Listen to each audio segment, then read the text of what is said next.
అరవబాకండి. ఓం శ్రీ మహాలక్ష్మీ నమః. ఓం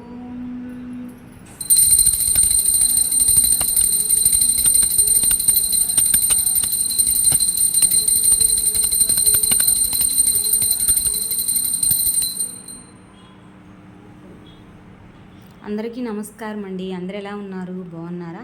మేమైతే చాలా బాగున్నామండి. మీరు బాగుండాలని మనస్ఫూర్తిగా కోరుకుంటూ welcome to my channel JR house logs అండి. అయితే ఈరోజు శుక్రవారం లాగండి. ఇది ఉదయమే ఇల్లంతా శుభ్రపరచుకొని ముగ్గు అయితే పెట్టుకుంటున్నాను. నా వీడియో చూసే వాళ్ళకి అర్థమవుతుంది, నేను గురువారం సాయంత్రమే ఇల్లంతా శుభ్రపరచుకొని ముగ్గు అయితే పెట్టుకుంటానండి. కానీ నిన్న గురువారం అమావాస్య కదా, గురువారం అమావాస్య రోజు ఇల్లు శుభ్రపరచుకోవద్దని పెద్దవాళ్ళు చెప్తుంటారు. అది ఎందుకో తెలియదు, పెద్దవాళ్ళు చెప్పారు కదా అని నేనైతే ఇల్లు అమావాస్య రోజు శుభ్రపరచట్లేదు. మీకు ఏమైనా అమావాస్య రోజు ఇల్లు శుభ్రపరచకూడదన్న విషయం తెలిస్తే నాకైతే కామెంట్ బాక్స్లో కామెంట్ చేయండి. అయితే ఈరోజు ఇల్లంతా శుభ్రపరచుకొని గడపనైతే పూజిస్తున్నానండి. వారానికి ఒక్కసారైనా గడప లక్ష్మిని పూజ చేసుకుంటే చాలా మంచిది.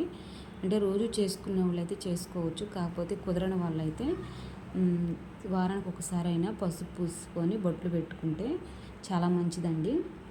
అయితే గడప లక్ష్మికి పూజ చేసుకోవడం వల్ల ఒక పాజిటివ్ ఎనర్జీ వస్తుంది.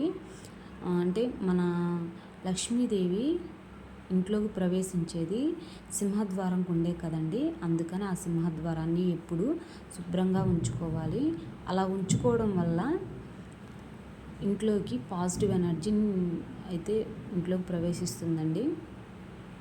పాజిటివ్ ఎనర్జీని పెంచే వాటిల్లో ఇంటి ముందు ముగ్గు, గడపకి పసుపు బొట్లు, ఇంటి ముందు కొంతమంది నిమ్మకాయ కోసి ఆ పక్క ఈ పక్క పెడతారు కదా, నేను కూడా పెడతానండి. అవైతే పాజిటివ్ ఎనర్జీని నింపుతాయి. ఒక మంచిది అని తెలిసినప్పుడు చేస్తే తప్పే ఉందండి. నేనైతే నాకు మంచిది అనిపించినవి అయితే ఫాలో అవుతాను. అయితే పూజ మాత్రం ఇలాగే చేయండి, ఇదే చేయండి అని మాత్రం నేను చెప్పనండి.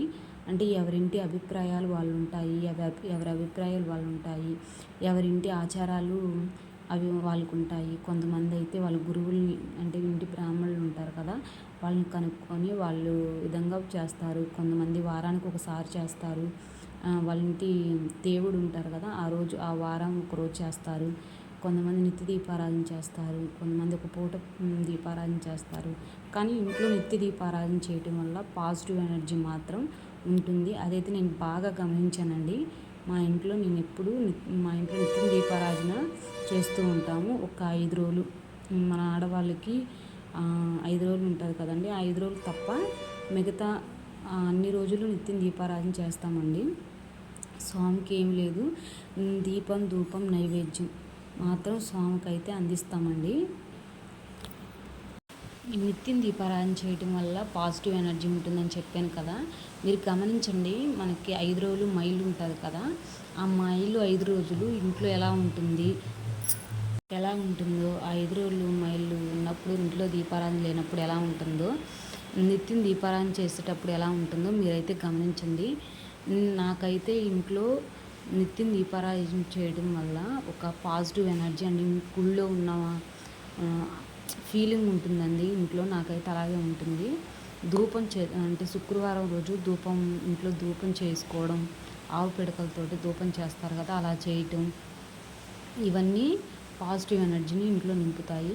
నేను దాని నుంచి పాజిటివ్ అంటున్నాను కదండి. పాజిటివ్ అంటే ఏం లేదు, మన ఆలోచనలు మంచిగా ఉంటాయండి. మంచిగా ఉండటం వల్ల దేవుడికి చేసే పూజ కూడా మనం ప్రశాంతంగా చేసుకోగలుగుతాము. అలా చేసుకోవడం వల్ల దేవుడికి మన మధ్య ఎలాంటి డిస్టర్బెన్స్, అంటే ఎలాంటి ఇది లేకుండా ప్రశాంతంగా అయితే పూజ అయితే చేసుకోవచ్చు. నేనైతే అలాగే నమ్ముతానండి. మనం ఇచ్చే ఆలోచనలే మనకి ఎదురు వస్తాయని. అంటే మనం మంచి ఆలోచనతో కానీ దేవుడికి పూజ చేస్తే మనకు దేవుడు మంచిగా చేస్తాడని నేను పూర్తిగా నమ్ముతాను. ప్రత్యేకంగా మనకి ఈ కావాలా అవి కావాలని అడగవసరం లేదండి. స్వామికి మనం పాజిటివ్ని అందిస్తే మనం చేసే పనుల్లో కూడా దేవుడు అదే పాజిటివ్ని అందిస్తాడని నేను పూర్తిగా నమ్ముతాను. అయితే ప్రతిరోజు మా వారు ఉదయం పూజ చేసి షాప్కి వెళ్తాడు కదండి. ఈరోజు నేనైతే పూజ అయితే నేను చేస్తున్నాను. మా వారు వచ్చి స్వామికి అంటే నూనె పోసి దండం పెట్టుకుంటాడు. అయితే తులసమ్మకి కూడా పూజ చేసేసానండి ముందుగానే. తులసమ్మకి శుక్రవారం వరకే పూజ చేస్తానండి. మిగతా రోజులు మా వారైతే నీళ్లు పోసి పుష్పం మాత్రం పెడతాడు. శుక్రవారం మాత్రమే నేను దీపారాధన చేస్తాను తులసమ్మకి. అయితే గడప లక్ష్మికి తులసమ్మకి మాత్రం శుక్రవారమే పూజ చేసుకుంటాను. నేను చెప్పాను కదండి, ఎవరి అభిప్రాయం వాళ్ళని. నాకు అలాగే కుదురుతుంది, అందుకని నేను అలాగే చేస్తాను. మిగతా రోజులైతే ఇంట్లో మాత్రం నిత్యం దీపారాధన మాత్రం ఉంటుంది. అయితే నేను చెప్తాను కదండి, వారంలో ఒక్కసారైనా సరే ఇంట్లో టెంకాయ కొట్టాలని. మేమైతే మా కులదేవుడైన మా ఇంటి దేవుడైన శ్రీ విరాట్ పోతులూరు వీరబ్రహ్మేంద్ర స్వామి రోజు అంటే సోమవారం కదా, ఆ రోజు చేసుకుంటారు కదండి. ఆ రోజు మాత్రం టెంకాయ కంపల్సరీ కొడతాము. అలాగే ప్రతి ఇంటి దేవుడు ఉంటాడు కదా, ఆ కులదేవునికి సంబంధించిన రోజు లేకపోతే ఏదైనా ఒక రోజు ఇంట్లో టెంకాయ మాత్రం కొట్టండి. పూజ చేసే విధానం మాత్రం దేవుడికి మనకి మధ్య ఉండాలండి. నేను అందుకే ఎవరికి ఇలాగే చేయండి అని చెప్పట్లేదు. నేను ఇలా చేస్తానని మాత్రం చెప్తున్నాను, మీరు ఇలా చేయండి అని మాత్రం చెప్పట్లేదండి.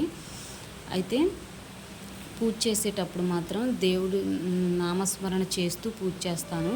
నాకు తెలిసిన చిన్న చిన్న శ్లోకాలు, చిన్న చిన్న మంత్రాలతో అయితే పూజ అయితే చేసుకుంటానండి. నిత్యం దీపం ధూపం నైవేద్యం మాత్రం స్వామికి మేము అందిస్తాము. తులసమ్మకి అయితే పూజ చేసాను. అయితే ఇలాంటి వీడియోస్కు నేను పెడుతూ ఉంటానండి. నా ఛానల్ని అయితే సబ్స్క్రైబ్ చేసుకోండి. జేఆర్ హౌస్ లాక్స్ అండి. ఇలాంటి మరిన్ని వీడియోస్ కోసం చూస్తూ ఉండండి ప్లీజ్ అండి. అయితే టిఫిన్కి అయితే దోశ ఇడ్లీకి పోసానండి. ఇడ్లీ అయితే ఈరోజు టిఫిన్. పిల్లలకి పాలు కాసి టీ అయితే మేము పెట్టుకున్నాము. ఇదేనండి ఈరోజు వీడియో. మీ అందరికి నచ్చుతుంది.